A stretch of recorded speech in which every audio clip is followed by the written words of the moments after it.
C'est une affaire d'inspection du travail où on a une collègue inspectrice du travail qui va faire des contrôles dans une grosse entreprise qui est Tefal, qui est un des plus gros employeurs de la Haute-Savoie, donc qui est une boîte qui a son importance sur le département. Et à la suite de ce contrôle, quelque chose qui se passe assez régulièrement finalement, c'est que l'entreprise freine à appliquer le droit du travail, freine à suivre les recommandations de l'inspection du travail, les demandes de régularisation, etc. Là, en l'occurrence, notamment sur la durée du travail, sur un accord sur les 35 heures. Ce qui est nouveau, c'est quoi? C'est que suite à l'intervention de cette inspectrice du travail à Tefal, il y a eu un certain nombre de pressions qui ont été faites via le MEDEF, via la préfecture, mais aussi via la hiérarchie de cette inspectrice du travail, pour essayer de la faire renoncer aux suites de son contrôle.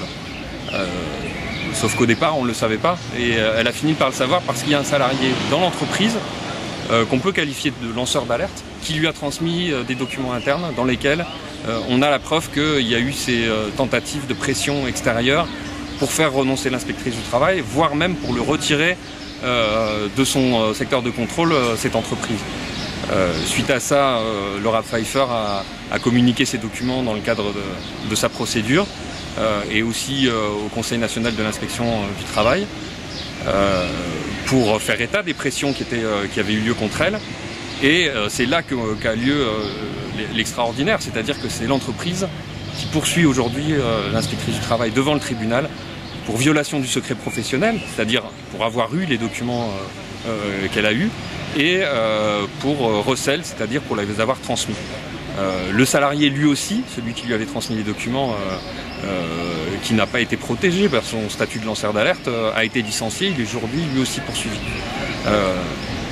Donc c'est ça le caractère scandaleux, proprement scandaleux de cette affaire, c'est que finalement c'est l'inspectrice du travail qui doit être protégée de ce type de pression, qui se retrouve la victime d'une cabale de cette multinationale qui est Tefal et Seb, qui est la maison mère, contre elle.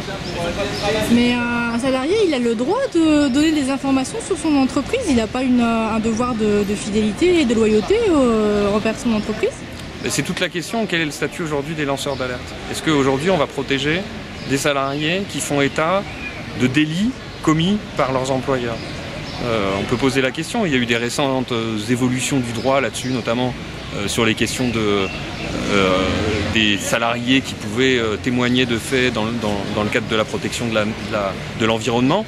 Mais il y a une évolution législative qui est évidemment nécessaire aujourd'hui pour protéger ces salariés qui font état de délits dont ils ont connaissance dans leur emploi. Ouais. On a un procureur d'Annecy ici qui a tenu des propos proprement scandaleux dans la presse, en considérant qu'elle avait eu un comportement de voyou, en considérant que l'inspection du travail, les inspecteurs du travail ne devraient pas pouvoir se syndiquer, toutes sortes de choses comme ça.